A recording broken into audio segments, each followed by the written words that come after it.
तो चलिए अब हम लोगों को देखना है डाइपोल के कारण इलेक्ट्रिक फील्ड, ठीक है। तो टोटल और मेनली हम लोग 3 जगह निकालना सीखेंगे, ठीक है। एक तो हम लोग ऑन द एक्सिस पे हम लोग देखेंगे, on the line of axis पे, दूसरा आपका परपेंडिकुलर बाइसेक्टर पे, और तीसरा हम लोग कहाँ देख लेंगे, कोई भी पॉइंट पे, मतलब दुनिया का कोई भी पॉइंट पे डाइपोल के कारण अगर हम लोग को इलेक्ट्रिक फील्ड निकालना है तो कैसे निकाल सकते हैं। अब जरा सोचिए, डाइपोल के कारण इलेक्ट्रिक फील्ड हो रहा होगा या नहीं हो रहा होगा? ऑब्वियस सी बात हो रहा होगा। क्यों? डाइपोल चार्ज कंटेन करता है, तो चार्ज क्या प्रोड्यूस करता है, इलेक्ट्रिक फील्ड को प्रोड्यूस करता है ना। तो चार्ज के कारण हम लोग क्या निकालेंगे, इलेक्ट्रिक फील्ड को निकालेंगे। और हम ये आप लोगों को बताए हुए हैं कि किसी पॉइंट पे अगर इलेक्ट्रिक फील्ड फाइंड करना है तो किसी पॉइंट का इलेक्ट्रिक फील्ड जो है किसी इंडिविजुअल चार्ज के कारण वो रिप्रेजेंट नहीं करता, वो all over the net charge के कारण उस पॉइंट पे रिजल्टेंट इलेक्ट्रिक फील्ड को रिप्रेजेंट करता है, जो कि हम लोग प्रॉपर्टी में पढ़े हुए थे, ठीक है। तो चलिए हम लोग अगला बढ़ते हैं, इलेक्ट्रिक फील्ड निकालना सीखते हैं, ठीक है। टॉपिक डाल लीजिए, इलेक्ट्रिक फील्ड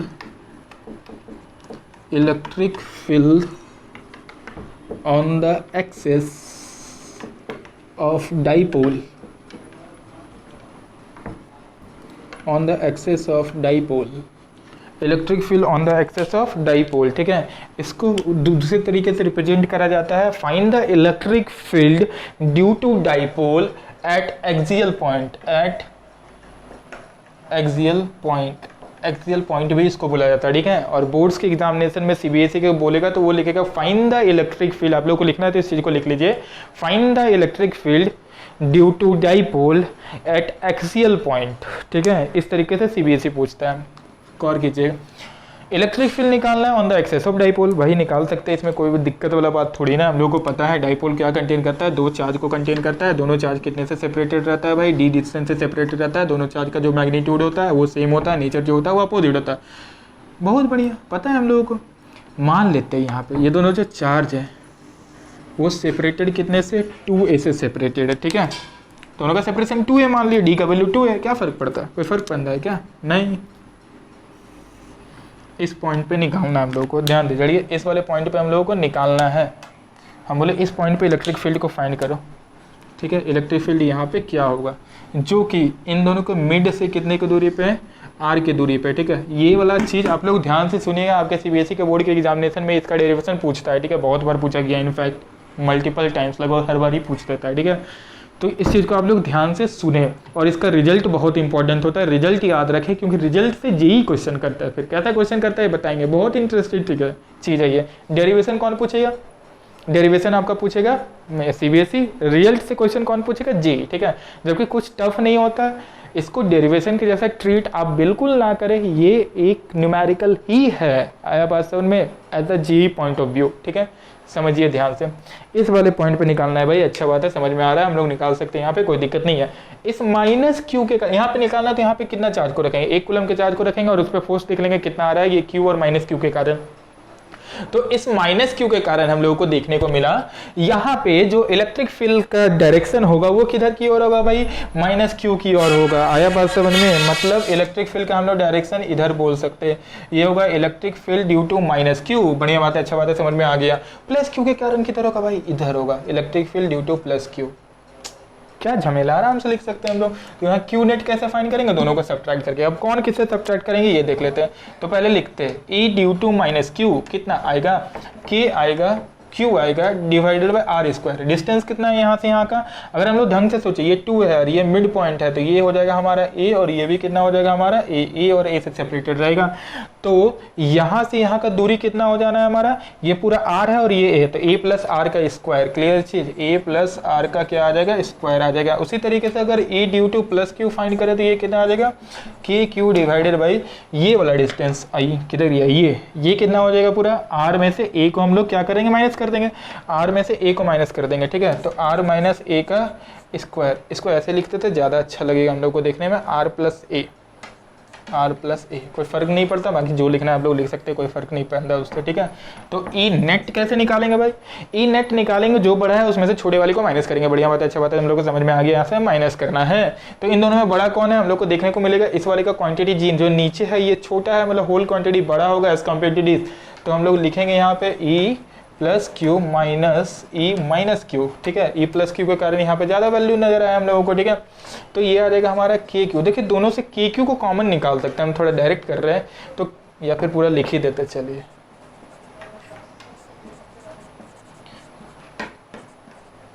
के क्यू आर माइनस ए का स्क्वायर, ठीक है। ये ई नेट है हमारा, ये ई नेट आएगा, कॉमन क्या आएगा के क्यू आएगा, अंदर क्या बचेगा 1 बाय आर प्लस ए का square minus 1 by R minus A का स्क्वायर। क्लियर है चीज़। फर्दर इसको सॉल्व करने पे क्या आएगा ध्यान दीजिएगा, ठीक है।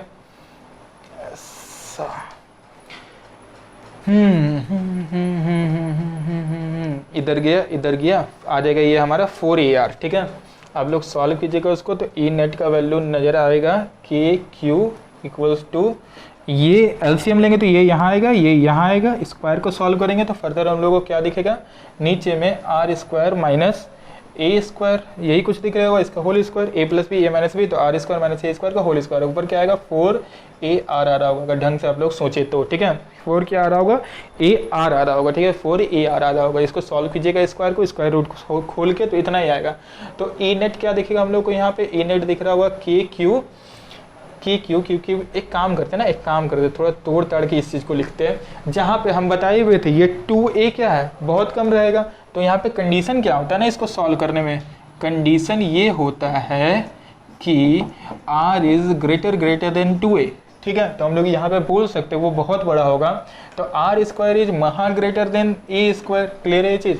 तो हम लोग यहाँ से A स्क्वायर को नेगलेक्ट कर सकते हैं, तो यहाँ से ई नेट का वैल्यू क्या आ रहा होगा, देखिए इसको ऐसे कुछ हम लोग कि इंटू 2, इस 2 को बाहर निकाल लिए, Q into 2A into R divided by A को नेगलेक्ट किए तो r का पावर 4, दिखा कुछ 4 को तोड़ के लिख दिया हम लोग। क्यों लिख रहे हैं बता रहे, ये चीज़ कटा, यहाँ पावर कितना हो जा रहा है 3, ठीक है। अब ढंग से हम लोग सोचे तो Q इंटू 2A है क्या, Q इंटू 2A है क्या, ये एक्चुअली P है। अगर आप लोग सोचे तो ये क्या है, product of either charge and distance between the charge. Distance between the charge कितना है 2A है, आया बस समझ में, तो इसको P लिखा जा सकता है। तो यहाँ से ई नेट का वैल्यू कितना आ रहा होगा भाई, ये आ रहा होगा हमारा 2KP/r3। हो गया प्रूफ, हो गया प्रूफ। यही होता है electric field at axial point due to electric dipole और electric field on the axis of dipole, जो बोलना है बोल सकते हैं। क्लियर है ये चीज़। अगर इसको वेक्टर के फॉर्म में लिखा जाए तो कैसे लिखेंगे, जरा सोचिए यहाँ पे ई नेट का डायरेक्शन किधर आएगा, जिधर हम लोगों का ज़्यादा मैग्नीट्यूड था, प्लस के कारण ज़्यादा मैग्नीट्यूड था इधर था, तो ई नेट का डायरेक्शन इधर है, ई नेट का डायरेक्शन इधर है। पी का डायरेक्शन किधर है हम लोग को पता है, पी होता है हमारा नेगेटिव से पॉजिटिव की ओर, ठीक है। तो नेगेटिव से पॉजिटिव क्या रहा होगा डायरेक्शन, ये रहा होगा, ये पी का डायरेक्शन। देखिए ई का और पी का डायरेक्शन सेम है, तो जब ई का और पी का डायरेक्शन सेम है तो हम लोग लिख सकते हैं इसको P vector is equals to 2K P vector to E vector is equals to 2K P vector divided by r का पावर 3 इन वेक्टर फॉर्म। बहुत इजी था, ठीक है। ये एक न्यूमेरिकल के जैसे इस चीज़ को ट्रीट करें आप लोग, कोई इसमें खास बात नहीं है, ठीक है। इस चीज़ को नोट करें तो हम फिर अगले सवाल की ओर बढ़ेंगे, ठीक है। चलिए बताते हैं अगला सवाल क्या बोलते हैं, इसको हटाते हैं।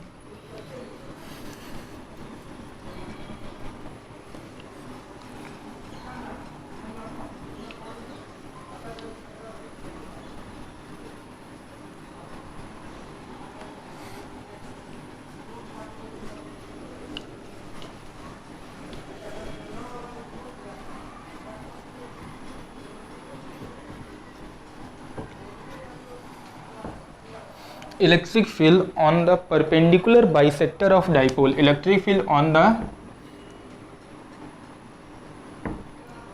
perpendicular bisector of dipole, ये पूछता है, ठीक है। कंडीशन ये रहता है। परपेंडिकुलर बाइसेक्टर का मतलब क्या होता है सर, देखिए यहाँ पे क्या होता है, हमारा यहाँ -Q चार्ज होगा, यहाँ पे +Q चार्ज होगा, सेपरेशन कितना होगा, अभी भी सेपरेशन 2A हो रहा होगा, यहाँ से परपेंडिकुलर बाइसेक्टर इसको बोलते हैं, ठीक है। कितना ये दूरी दिया हुआ है, मान लीजिए R दूरी पे होगा, ठीक है। इस पॉइंट पे इलेक्ट्रिक फील्ड फाइंड करना है, ठीक है। तो अगर हम लोग ढंग से सोचे तो इस +Q के कारण यहाँ पे इलेक्ट्रिक फील्ड कितना होगा, ऐसे कुछ होगा इधर की ओर, E due to +Q, -Q के कारण कैसे होगा, इधर की ओर E due to -Q। Clear है ये चीज़, ऐसा ही आएगा, ठीक है। मान लेते ये एंगल थीटा होगा, ये एंगल भी थीटा होगा, ठीक है। तो अगर ढंग से हम लोग सोचें तो इसको तोड़ सकते हैं एक्स वाई प्लेन पे। अगर तोड़ेंगे तो नज़र क्या आएगा, ये थीटा, ये 90, तो ये 90 माइनस थीटा, तो ये थीटा, ठीक है। अब गौर कीजिए, ये थीटा, ये 90, तो ये 90 माइनस थीटा, ये थीटा, ये थीटा, तो ये थीटा, ठीक है। अब ध्यान दें तो इस पॉइंट पे एक ऐसे आ रहा है E due to plus Q, इधर आ रहा है हमारा E due to minus Q. Angle क्या है, ये थीटा, ये थीटा। अरे सर यहाँ पे E due to plus Q, E due to minus Q जो दिख रहा है, क्या वो दोनों सेम है? हाँ सेम दिखा, क्योंकि अगर इसको 20 से तोड़ा जाए तो ये होगा ए और ये होगा ए। क्लियर है चीज़? तो ये वाला चीज़ निकल के आएगा over root A square plus R square. Similarly ये वाला डिस्टेंस निकल के आएगा over root A square plus R square, में कोई झोल नहीं है। क्लियर है ये चीज़? तो हम लोग को फाइनली देखने को मिला ये चार्ज का मैग्नीट्यूड सेम, डिस्टेंस सेम, तो ये दोनों सेम आएगा, ठीक है। बहुत बढ़िया, अच्छा बात है, समझ में आ गया। तोड़ना स्टार्ट करते हैं। तो इसका एक कंपोनेंट इधर आएगा E minus Q sine theta, एक कंपोनेंट इधर आएगा हमारा E plus Q sine theta, एक कंपोनेंट इधर आएगा हमारा E plus Q cos theta, एक कंपोनेंट इधर आएगा हमारा E minus Q cos theta. Clear है चीज़? अब यहाँ पे ये देखने को मिला E plus Q E minus Q same है, तो ये दोनों एक दूसरे को काउंटर बैलेंस करेगा, तो हम लोग को इलेक्ट्रिक फील्ड नेट नजर आएगा in the direction of Y is equals to 0। मतलब नेट जो होगा एक्स एक्सेस की ओर होगा, नेट होगा जो किधर होगा, एक्स एक्सेस, नेट जो होगा किधर होगा, एक्स एक्सेस की ओर होगा, नेट जो होगा वो एक्स एक्सेस की ओर होगा। कितना होगा भाई, ई और ई तो सेम है ना, ई plus Q E minus Q तो सेम है ना, कॉस थीटा सेम है ना, तो हम लोग इसको नेट क्या लिख सकते हैं, 2e कॉस थीटा लिख सकते हैं। तो चलो जल्दी लिखते हैं, ई नेट क्या होगा, 2e कॉस थीटा। चलो भाई 2e की जगह क्या लिख सकते हैं, k into Q divided by R square. R क्या है, ये वाला चीज़, over root R square plus A square का होल स्क्वायर। क्लियर है चीज़, K Q by R square into cos theta का वैल्यू पुट कर देते हैं हम लोग को। यहाँ थीटा पता है नहीं ना, थीटा वेरिएबल है, तो अगर ढंग से हम लोग सोचे तो ये एंगल थीटा है, ये वाला आर है आपका, ये बेस ए है, और ये वाला क्या दिया, over root A square plus X square R square दिया हुआ है। क्लियर है ये चीज़? तो बेस बाय हाइपोटेनस होता है, मतलब ए बाई क्या हो जाएगा यहाँ पे, over root A square R square plus A square, over root R square plus A square. Clear है ये चीज़? इसका पावर रूट से स्क्वायर गया तो इसका पावर 1, इसका पावर 1/2, तो टोटल ऐड करेंगे तो पावर 3/2, ठीक है। ई नेट तो हम लोग को देखने को मिला, क्या मिला, जो ई नेट आ रहा था, ई नेट क्या आया भाई, इसको तोड़ के हम लोग जरा से लिख देते हैं, इस वाली चीज़ को तोड़ के लिखते हैं, ठीक है। क्या लिख देते हैं, K Q into 2a upon R square plus A square का पावर 3/2। क्लियर है चीज़? फिर से वही वाला कंडीशन यार भाई, हम लोगों को पता है यहाँ पे q इंटू 2a जो हो रहा होगा ये क्या होगा p, और आर स्क्वायर जो होगा महा बड़ा होगा ए स्क्वायर से, तो हम लोग लिख सकते हैं जो ई नेट आ रहा होगा, ये वेक्टर यहाँ मैग्नीट्यूड लिख रहे हैं हम लोग, ई नेट आ रहा होगा वो कितना आ रहा होगा, के पी अपॉन आर। देखिए ये वाला चीज़ तो नेगलेक्ट हो गया, ए का वैल्यू किसको टेंड कर गया, 0 को, ए का वैल्यू किसको टेंड करा, 0 को टेंड करा, ठीक है। तो इसका स्क्वायर ये कटा तो आर का पावर कितना बच जा रहा होगा, 3 बच जा रहा होगा फाइनली, आर का पावर 3 ये आ गया, और कीजिए ये मैग्नीट्यूड आ गया। अरे सर वेक्टर फॉर्म में कैसे लिखेंगे इसको, हम लोग को पता है जो ई नेट का डायरेक्शन है वो किधर आया, ऐसे ई नेट, ये हम लोग को देख लिए ना, ई नेट इधर आया, ठीक है। डाइपोल किधर होता है भाई, डाइपोल हम लोग को पता है नेगेटिव टू पॉजिटिव होता है, डाइपोल ऐसे होगा पी, ठीक है। तो डाइपोल का डायरेक्शन किधर है, इधर है पी। अरे डायरेक्शन तो दोनों का 180 डिग्री अपोजिट है सर, तो कैसे लिखेंगे हम लोग, 180 डिग्री जब अपोजिट हो तो साइन क्या लगा देंगे, माइनस का लगा देंगे, खत्म कहानी। तो हमारा final result in vector form में क्या आएगा, ई नेट का वैल्यू आ जाएगा के पी वेक्टर के साथ माइनस डिवाइडेड बाय आर का पावर 3। हम लोग को देखने को मिला ना, जिधर डाइपोल है उसके अपोजिट डायरेक्शन में इक्वेटोरियल पॉइंट पे जा रहा है वैल्यू, जिधर डाइपोल है उसके अपोजिट डायरेक्शन में क्या जा रहा है, इक्वेटोरियल पॉइंट का डायरेक्शन जा रहा है। क्लियर है ये चीज़? अरे बस में डाइपोल इधर जा रहा है तो इक्वेटोरियल पॉइंट पे नेट इधर आ रहा है, डाइपोल इधर है तो इक्वेटोरियल पॉइंट पे नेट इधर आ रहा है, दोनों के अपोजिट जा रहा है। इस पॉइंट को याद रखे, बहुत इंपॉर्टेंट पॉइंट है क्योंकि इससे जेई क्वेश्चन करता है, ठीक है। डाइपोल किधर है भाई, इधर, तो इलेक्ट्रिक फील्ड इधर, डाइपोल अगर इधर रहता तो, डाइपोल अगर इधर रहता तो इलेक्ट्रिक फील्ड इधर, ठीक है, हमेशा 180 डिग्री अपोजिट। डाइपोल अगर इधर रहता तो इक्वेटोरियल पॉइंट पे नेट इलेक्ट्रिक फील्ड इधर। क्लियर है ये चीज़? इसको एक्सियल नहीं इक्वेटोरियल पॉइंट बोलते हैं, ठीक है, इक्वेटोरियल। इक्वेटोरियल पॉइंट भी बोला जाता है, ठीक है। क्वेश्चन में बोर्ड्स में ऐसे पूछ देगा, find electric field due to electric dipole at equatorial point, find electric field due to electric dipole at equatorial point. आया बात समझ में, इस तरीके से भी क्वेश्चन करा जाता है, ठीक है। तो फाइनली हम लोग का रिजल्ट ये देखने को मिला कि डिजिटल डाइपोल होगा उसका 180 डिग्री अपोजिट में क्या होगा आपका इलेक्ट्रिक फील्ड इंटेंसिटी आएगा, कहाँ पे, इक्वेटोरियल लाइन ऑफ पॉइंट पे, ठीक है, और हमारा परपेंडिकुलर बाइसेक्टर पे। क्लियर है। तो इस पूरे को नोट करें तो हम लोग आगे बढ़ेंगे कहाँ पे, electric field eight general point. अगला देखिए हम लोगों को देखना है इलेक्ट्रिक फील्ड किसी जनरल पॉइंट पे ड्यू टू इलेक्ट्रिक डाइपोल, ठीक है। समझिएगा इस चीज को। एक्चुअली ये जो डेरिवेशन बताने जा रहे हैं आप लोगों को, ठीक है, बुक में अगर देखिएगा तो इसका लंबा चौड़ा डेरिवेशन पता नहीं क्या क्या करता है, ठीक है, पेचीदा सा डेरिवेशन होता है। हम जैसे बता रहे हैं वैसे देखिए, बहुत ही आसानी से आप लोगों को समझ में आएगा, बशर्ते बुक का डेफिनेशन देखिएगा तो दिमाग खराब हो जाएगा, ठीक है।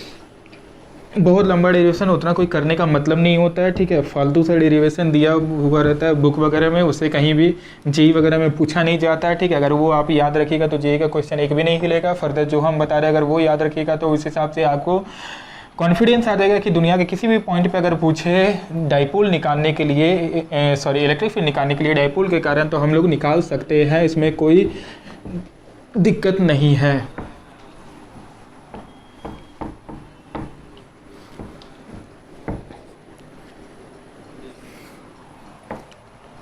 ध्यान दीजिए इधर, ठीक है। तो हम लोग को फाइंड क्या करना है, electric field eight general point of a dipole, electric field eight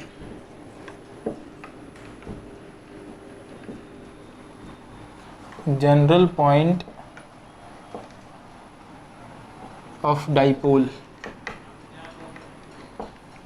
dipole के किसी जनरल पॉइंट पर हम लोग को फाइंड करना है, ठीक है। ध्यान से मुझे कैसे फाइंड करते हैं। डाइपोल सबसे पहले बना लेते हैं हम लोग।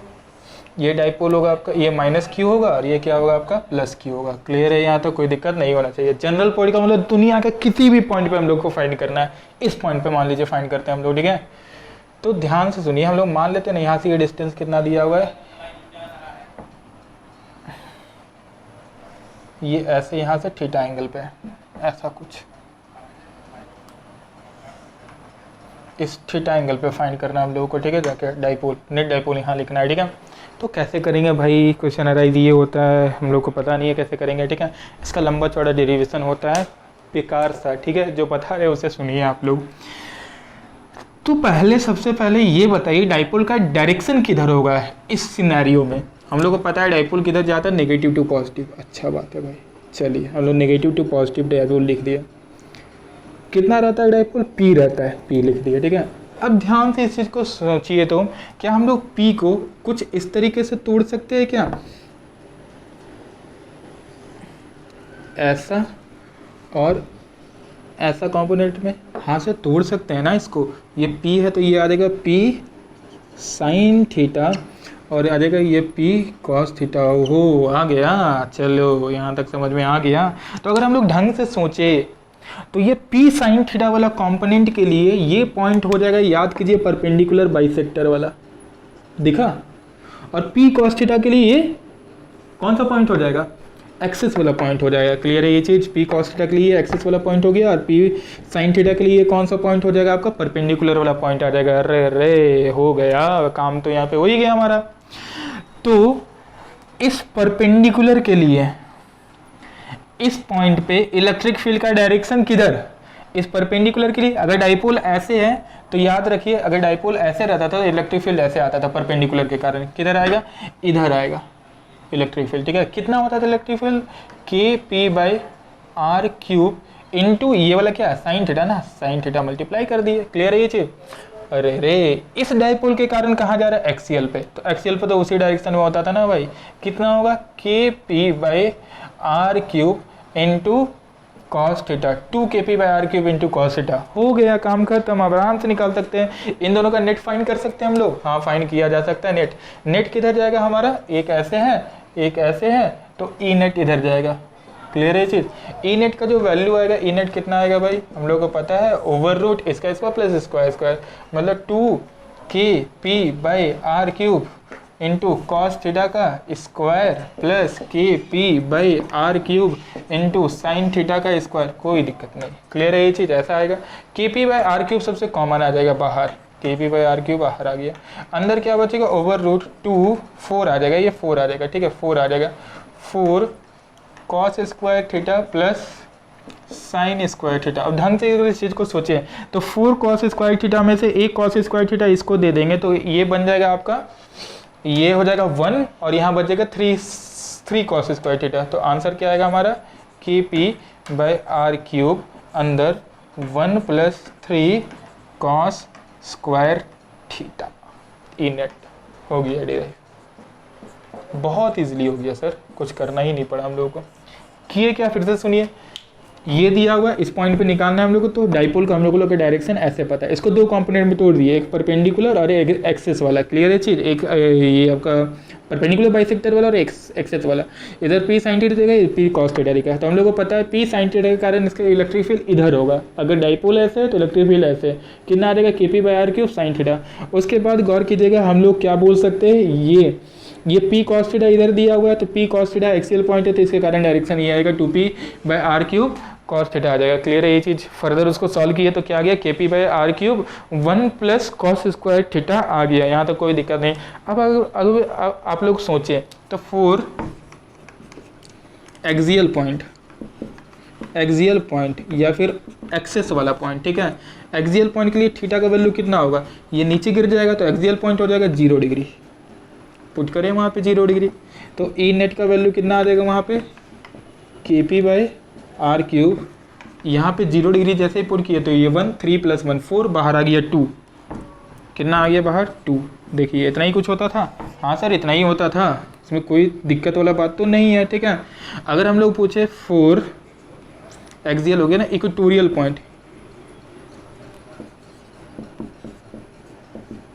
तो इक्वेटोरियल पॉइंट के लिए कितना होगा भाई, ये आ जाएगा E net is equals to के पी बाई आर क्यूब बाहर आया और थीटा कितना हो जाएगा इक्वेटोरियल पॉइंट के लिए 90 डिग्री। देखिए यहाँ पे इक्वेटोरियल पॉइंट के लिए पूरा ऐसे उठ जाएगा, ये वाला पॉइंट यहाँ पे आ जाएगा, यहाँ आ जाएगा, यहाँ आ जाएगा, तो थीटा कितना हो गया 90 डिग्री है। थीटा 90 डिग्री पुट करेंगे तो यहाँ पे 3 कॉस स्क्वायर थीटा 90 डिग्री कितना हो जाएगा, यहाँ पे 0 हो जाएगा तो बचेगा क्या 1 बचेगा। तो आपका के पी बाई आर क्यूब आ गया। वही चीज़ बहुत ईजी है। एक दो चीज़ इस पर हमें एक दो क्वेश्चन प्रैक्टिस करवा देते हैं जो जेई पूछता है, क्लियरिटी आ जाएगा आप लोगों को, ठीक है। ये फॉर्मूला आ गया, कुछ फॉर्मूला याद रखने का वैसा कोई खास जरूरत नहीं है। आप लोगों को याद क्या होना चाहिए, याद आप लोगों को होना चाहिए इक्वेटोरियल पॉइंट वाला फार्मूला और एक्सियल पॉइंट वाला फार्मूला। इक्वेटोरियल पॉइंट वाला फार्मूला, एक्सियल पॉइंट वाला formula, electric field on the axis of dipole और electric field on the perpendicular bisector, ये दोनों का फार्मूला एकदम रटा हुआ होना चाहिए एट एनी टाइम, ठीक है। तो जाके कुछ जाके समझ में आएगा। क्वेश्चन जेई ऐसे करता है, इस सबसे जेई थोड़ी ना क्वेश्चन पूछता है। क्वेश्चन जेई पूछेगा क्या, वो किसी भी दुनिया का पॉइंट, किसी भी पॉइंट के अबाउट निकालने को बोलेगा। क्या हम लोग निकाल सकते हैं, एकदम निकाल सकते हैं, हम लोग को आता है। क्या करेंगे हम लोग, उसको दो कंपोनेंट में तोड़ेंगे, एक इक्वेटोरियल वाले कंपोनेंट में तोड़ेंगे और एक एक्सियल वाले पॉइंट में तोड़ेंगे और सॉल्व कर देंगे। जो आएगा वही क्या हो जाएगा, आंसर हो जाएगा। क्लियर है ये चीज़, ध्यान दीजिए। तो जैसे एक क्वेश्चन क्या पूछा गया है, देखिएगा इधर,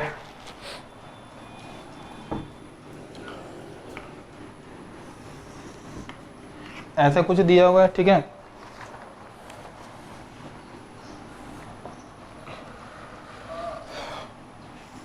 ये P दिया हुआ है आप लोगों का, गिवन है, P गिवन है कितने के डिग्री पे, यहाँ पे 37 की डिग्री पे, ठीक है।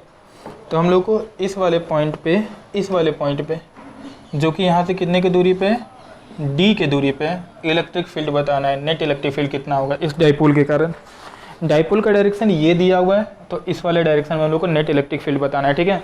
तो क्या हम लोग P को तोड़ सकते हैं दो कंपोनेंट में? हाँ, हम लोग को पता है P को हम लोग दो कंपोनेंट में तोड़ सकते हैं, कोई यहाँ तक दोहमत नहीं है। तो इधर क्या आएगा P cos 37 degree, P cos 37 degree का मतलब 4P बाई 5 आ जाना है। वैल्यू कितना आ जाएगा 4P बाई 5। क्लियर है चीज़। इधर आ जाएगा हमारा P sin 37 डिग्री मतलब 3P बाई 5 आ जाएगा। बढ़िया बात है, अच्छा बात है, समझ में आ गया, ठीक है। तो इस वाले P के लिए, इस वाले डाइपोल के लिए एक्सियल पॉइंट और इसके लिए ये इक्वेटोरियल पॉइंट आया हुआ समझ में। इस वाले के लिए एक्सियल पॉइंट और इस वाले के लिए क्या आ गया, इक्वेटोरियल पॉइंट आ गया है। क्या आप लोगों को समझ में आ रहा है ये चीज़? मेरे हिसाब से समझ में आ रहा होगा, ठीक है। ध्यान दीजिए, अब ध्यान दीजिए यहाँ पे। हम यहाँ पे ये बोल सकते हैं ना, इसके कारण इस वाले पॉइंट पे इलेक्ट्रिक फील्ड का डायरेक्शन ये, इसके कारण ये। क्लियर है ये चीज़? तो इलेक्ट्रिक फील्ड इसके कारण इधर जो आएगा कितना आएगा 4। पी का वैल्यू क्या होता है के पी, एक्चुअली इसके कारण जो आएगा इधर आएगा 4 के पी। पी के जगह पुट कर दे रहे, पी के कारण इलेक्ट्रिक फील्ड आ जाएगा 4/5। पी के जगह पी के कारण इलेक्ट्रिक फील्ड आएगा के पी बाई आर क्यूब, मतलब डी क्यूब। ठीक है, और इधर कितना आ जाएगा हमारा, ये 3 है ना, 2 के पी बाई 3 इंटू 2 6 आ जाएगा, 6 के पी बाई 5। क्लियर है ये चीज़? कितना आ जाएगा 6 के पी बाई 5 आ जाएगा, 6 के पी बाई 5 आ जाएगा, और इधर आ जाएगा वो। तो अगर हम लोग को नेट इलेक्ट्रिक फील्ड लिखना है तो नेट इलेक्ट्रिक फील्ड हम लोग कैसे लिख सकते हैं, ई नेट का वैल्यू लिखा जा सकता है आराम से, कोई दिक्कत यहाँ पे नहीं आना चाहिए आप लोगों को। लिखा जा सकता है ये 4/5 के P by D cube I cap, किधर जा रहा है उधर, तो माइनस का, प्लस एक ऊपर जा रहा है तो 6/5 के पी जे कैप। क्लियर है? डायरेक्शन निकालने बोले तो इसको इससे डिवाइड कर देंगे, डायरेक्शन आ जाएगा हमारा आराम से, कोई दिक्कत नहीं है। डायरेक्शन बोले तो टेन थीटा का हेल्प से निकाल सकते हैं हम लोग। क्या कर देंगे, y बाई क्या कर देंगे हम लोग, y बाई क्या कर देंगे हम लोग, यहाँ पे x कर देंगे तो डायरेक्शन आ जाएगा। ठीक है, इस वाले टर्म को इस वाले टर्म से डिवाइड कर देंगे, 6/5 kp से डिवाइड कर देंगे हम लोग, 5 डी क्यूब होगा, 5 डी क्यूब यहाँ पे छोड़ा 5 डी क्यूब। ठीक है, इतना इन दोनों को डिवाइड किए, डी क्यूब कटा, 5 कटा, के पी कटा, क्या बचा आपका हमारा, ये आ जाएगा 6/4, मतलब 3/2 आ जाएगा। क्लियर है ये चीज़? 3 बाई कितना आ जाएगा 2 आ जाएगा डायरेक्शन। ठीक है, मतलब theta is equal to tan inverse 3/2 direction आ जाएगा, कोई दिक्कत नहीं। एक और दे रहे आप लोग ट्राई करें उस चीज़ को। ठीक है, फटाक से ट्राई करें। चलिए इसको हटाते हैं।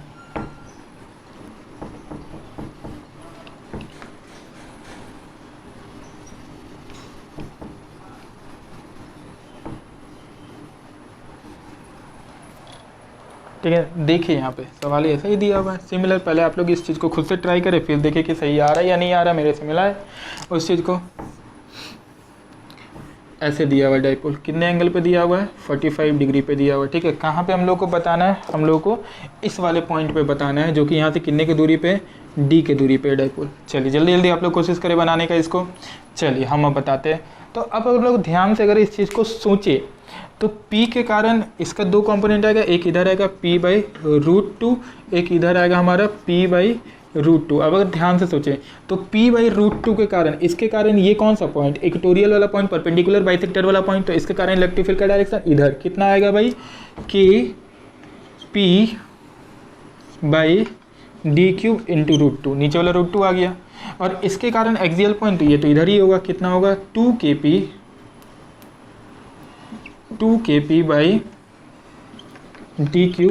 ठीक है, तो ई नेट अगर लिखना है हम लोग को तो ई नेट आराम से लिख सकते हैं हम लोग। क्या आ जाएगा तो हमारा आई की जगह 2kp/d³ इंटू √2 आई कैप, माइनस नीचे जा रहा है तो kp/d³√2 क्या हो जाएगा, जी कैप हो जाएगा। फाइनल आंसर खत्म कहानी। आया बात समझ में?